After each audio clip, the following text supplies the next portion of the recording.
Hello YouTube. 60 day challenge एक हफ्ता हो गया है। तो मैंने सोचा एक हफ्ते के बाद थोड़ा सा रिव्यू करते हैं, खुद अपनी तरफ से रिव्यू करके बताएंगे कैसा लगा। आपसे भी पूछेंगे आप लोगों को कैसा लगा, कुछ चेंजेस आए कि नहीं आए, कुछ पॉजिटिव नेगेटिव जो भी रहा। तो आज 7th डे है। तो आज मैंने तो प्रॉपर रेस्ट लिया है, ना जिम करा ना योगा करा ना कुछ ऐसा स्पेशल। ट्यूशन क्लासेस भी ऑफ था। आज सच बताऊं तो इवनिंग टाइम में लगभग 1 घंटा मैं सोया भी हूँ, है ना। जनरली मैं दिन में सोता नहीं, लेकिन आज सोया हूँ, मतलब प्रॉपर रेस्ट डे कह सकते हैं। कोई वीडियो शूट नहीं करी आज यूट्यूब किसी भी चैनल के लिए। तो 7 दिन का जो मेरा यूट्यूब की जो स्पेशल चैलेंज के अंदर जो जर्नी रही वो मैं आप लोगों से बता रहा हूँ। कंपेरेटिव जैसे लगभग 8-9 बजे उठने वाला बंदा अब लगभग 5:30 6 सवा 6 लगभग जनरली इतने ही बजे ही उठ पाया। 5:30 का तो एक डेली रूटीन के हिसाब से नहीं उठ पाया, ऑनेस्टली बताऊँ। ठीक है। दूसरी बात, जो अच्छी चीज़ रही वो मैं बता रहा हूँ। मैंने जंक फूड बिल्कुल भी नहीं खाया। कभी कभी किसी किसी दिन मन करा खाने के लिए, लेकिन मैंने नहीं खाया, है ना। तीसरी बात, बर्गर पिज्ज़ा वगैरह खाने की मतलब ऐसा कोई इच्छा ना अब है ना पहले रही। आज जैसे सो के उठा तो मन कर रहा था खाने के लिए, लेकिन 60 डे चैलेंज मेरे को याद रहता है, हमेशा याद दिलाता है। और कभी कभी ऐसे सोचता हूँ 60 डे चैलेंज थोड़ा सा बड़ा हो गया, मतलब हार्ड हो जाएगा मेरे से, कंप्लीट होगा कि नहीं होगा। I will try my best. अगर किसी दिन मिस होता है तो मैं आप लोगों के साथ शेयर करूँगा जो भी गलती हुई है। और रही बात जिम की, वर्कआउट की, तो पहले से काफ़ी अच्छा लग रहा है, स्ट्रेंथ वगैरह गेन हुई है। फिर भी मैं इस वीक में, मतलब नेक्स्ट संडे को ही हम रिव्यू करेंगे, इस वीक में मैं उम्मीद करता हूँ नॉन स्टॉप 50 पुशअप्स का चैलेंज मैं कर रहा हूँ। अभी लगभग 25-30 मुश्किल से लगती हैं, नहीं लगते इतने पुशअप्स। तो मैं खुद के साथ ये एक नया चैलेंज ऐड कर रहा हूँ इसमें कि 50 पुशअप्स नॉन स्टॉप लग जाएं। ठीक है। और दूसरी बात, वर्कआउट वगैरह में जो चल रहा है वही चलता रहेगा, क्योंकि मैंने अब ऑलरेडी डे वगैरह डिसाइड कर रखे हैं, कौन से डे कौन सी एक्सरसाइज करनी है। हल्की फुल्की एक्सरसाइज जो आप लोग करना चाहो कर सकते हो। योगा वगैरह के 2 दिन डिसाइडेड हैं वैसे, तो ऐसा नहीं है कोई 2 दिन, मतलब सोमवार और मंगलवार को योगा करेंगे। 2 दिन कोई भी हो सकते हैं, और ना भी हो तो भी चलेगा, क्योंकि मैं मतलब वॉकिंग वगैरह हो जाती है मेरी दिन भर में इतनी, है ना। ठीक है। हेल्थ के हिसाब से एक चीज़ और मैं आप लोगों को सजेस्ट करूँगा ऐड करने के लिए। सारी जो तरह तरह की दाल होती है, जैसे मूंग की दाल, चने की दाल, उड़द की दाल, मसूर की दाल, और भी पता नहीं किस किस तरह की दाल जो जो घरों में खाई जाती हैं, इन सारी दाल को, पल्स बोलते हैं इनको, इन सारी पल्सेस को या सारी दालों को अपने हिसाब से लगभग जो भी टेस्ट के हिसाब से, जैसे पीले वाली दाल होती है किसकी, मसूर की बोलते हैं आई थिंक, मुझे अच्छी नहीं लगती। तो इन सबको आधा आधा किलो की क्वांटिटी के अंदर सबको रख लो, या और कम करना चाहो तो मान लो 250 ग्राम के हिसाब से, पहिया बोलते हैं, पहिया पहिया के हिसाब से इनको, या फिर जो आपको अच्छी नहीं लगती उसकी क्वांटिटी को रिड्यूस कर दो। की दाल मान लो अच्छी नहीं लगती तो 100 ग्राम ही ले लो बस। उड़द की ज़्यादा अच्छी लगती है, उड़द की मान लो 250 की जगह 300 ग्राम ले लो। इस तरह सभी दाल को मिक्स कर लो और एक कंटेनर के अंदर स्टोर करके रख लो। अब आप लोग रोज दाल तो खा नहीं पाओगे घर पे, हफ्ते में 1-2 बार वैसे बन जाती होगी। तो इसका एक अच्छा अल्टरनेट ऑप्शन बताता हूँ जिससे आपकी प्रोटीन की पूर्ति भी हो जाएगी।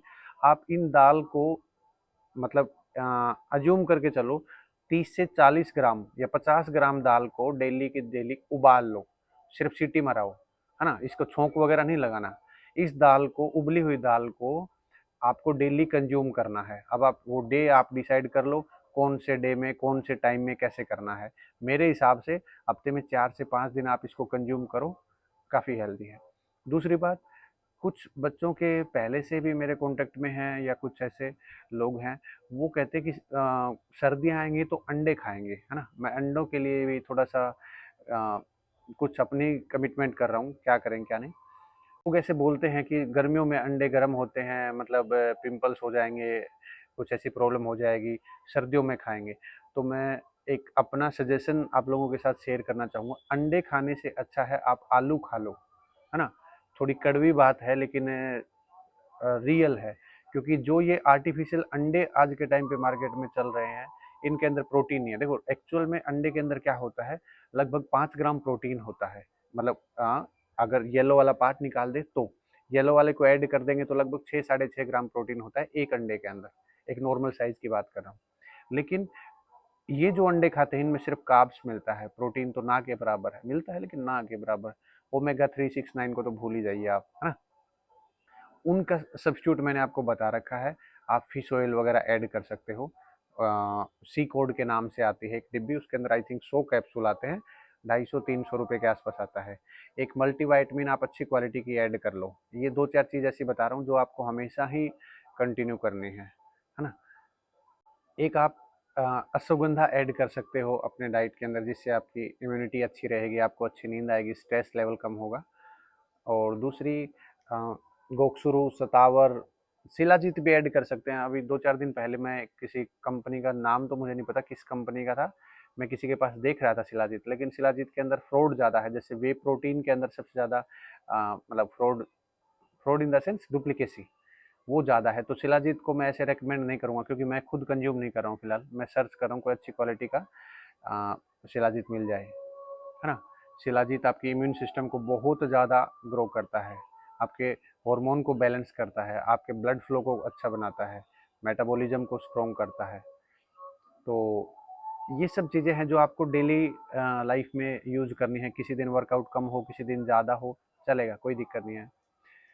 और एक चीज़, हाँ, मैं सबसे मतलब बच्चों से या मेरे जो भी साथ वाले हैं, भाई बहन जो भी मेरे से जुड़े हुए हैं, मैं उन सबसे एक ही मेन बात बोलूँगा, थोड़ी सी कोशिश करो सुबह लगभग 4-5 बजे से पहले उठने के लिए। मतलब 4-5 नहीं, मतलब 4 और 5 के बीच में, 4, सवा 4, 4:30 लगभग यहाँ उठने की कोशिश करो। मैं पहले से काफ़ी इम्प्रूव हूँ और कोशिश कर रहा हूँ। क्यों? क्योंकि मैं चाहता हूँ कि सुबह के टाइम पे थोड़ी बहुत लगभग 15 से 20 मिनट की रनिंग हो जाए। अगर पूरी बॉडी रनिंग में इंक्लूड होती है, मतलब रनिंग करेंगे तो पूरी बॉडी का फंक्शनिंग अच्छे से होगा, ब्लड सर्कुलेशन अच्छा होगा, है ना। बॉडी के सारे ऑर्गन अच्छे से काम करेंगे, हमारा जो ब्रीदिंग सिस्टम है वो अच्छा हो जाएगा, लंग्स वगैरह को प्योर ऑक्सीजन मिलेगी सुबह सुबह।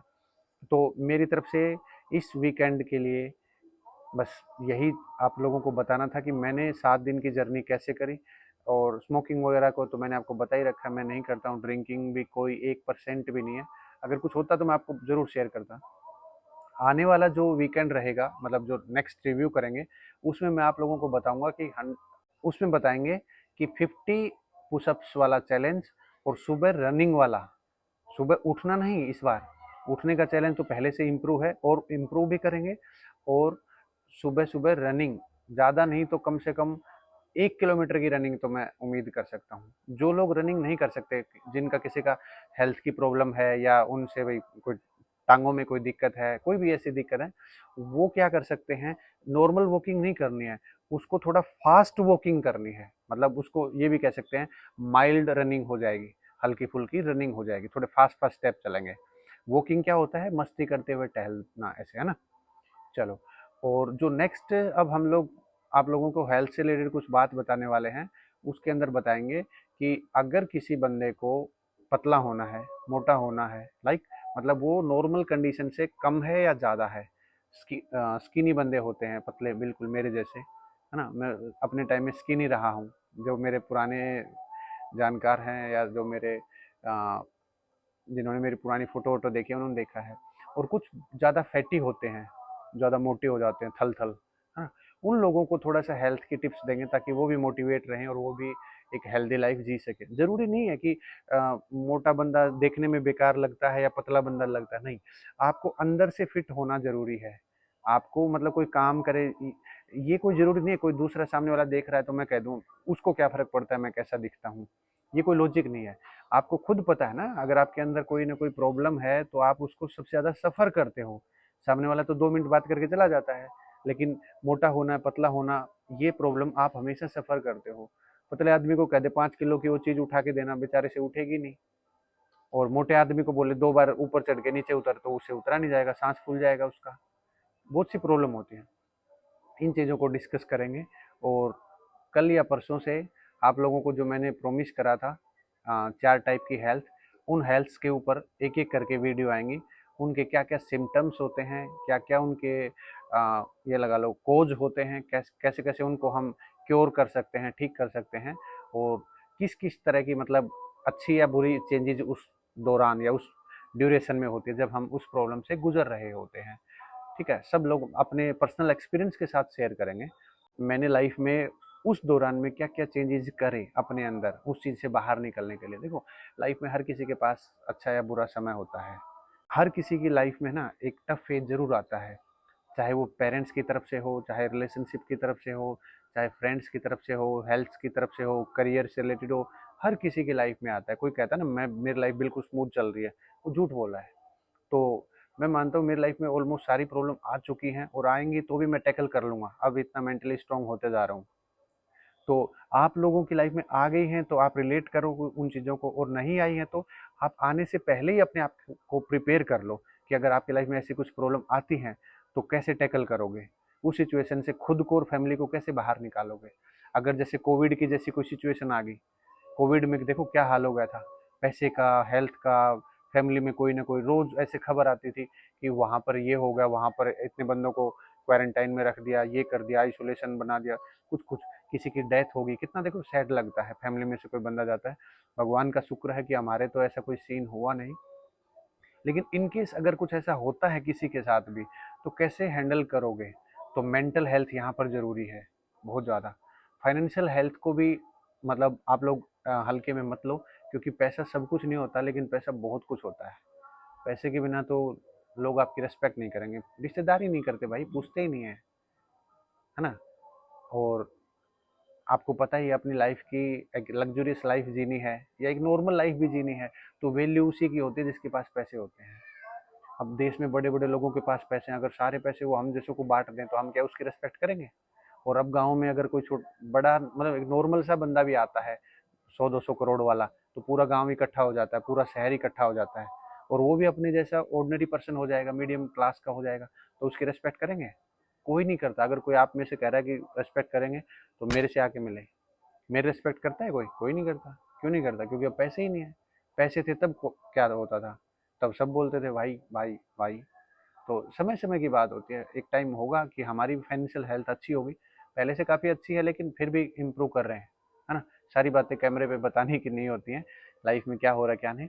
क्योंकि मेरी वीडियो को सुनने वाले मेरे यारे प्यारे रिश्तेदार सब हैं, घर वाले भी हैं, तो कुछ बातें ऐसी होती हैं जो खास करके पैसे की बात, तो मैं चाहता हूँ ना ही बताऊँ तो ठीक है, क्योंकि फिर मांगने वाले जल्दी खड़े हो जाएंगे, है ना। और एक मैंने बताया था आपको सोशल हेल्थ के बारे में।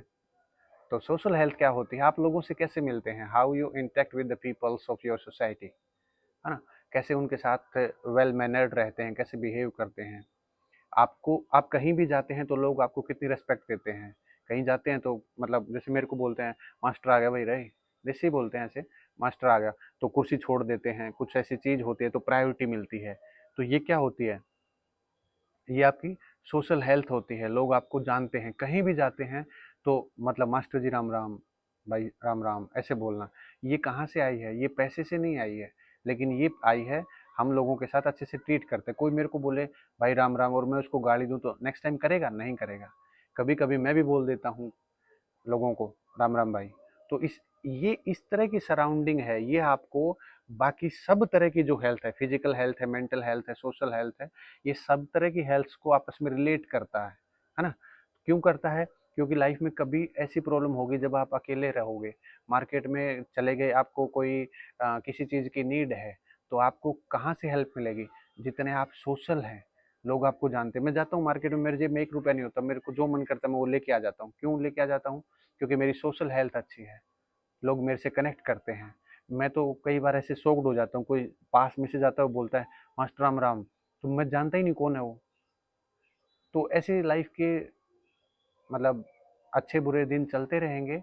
बस आप लोगों से एक ही मेरी रिक्वेस्ट है, सबसे पहले अपनी फिजिकल हेल्थ को ठीक करो, बाकी तीनों चारों जो हेल्थ हैं इनको मैं इम्प्रूव करवाऊंगा। आप मेरे से जुड़े रहिए। तो आज रेस्ट डे है, चिल मोड का डे है। ज़्यादा ना तो दिमाग को पैनिक में रखेंगे, ना खुद को और ना बॉडी को। तो आज के लिए इतना ही, मिलते हैं नेक्स्ट वीडियो में। धन्यवाद।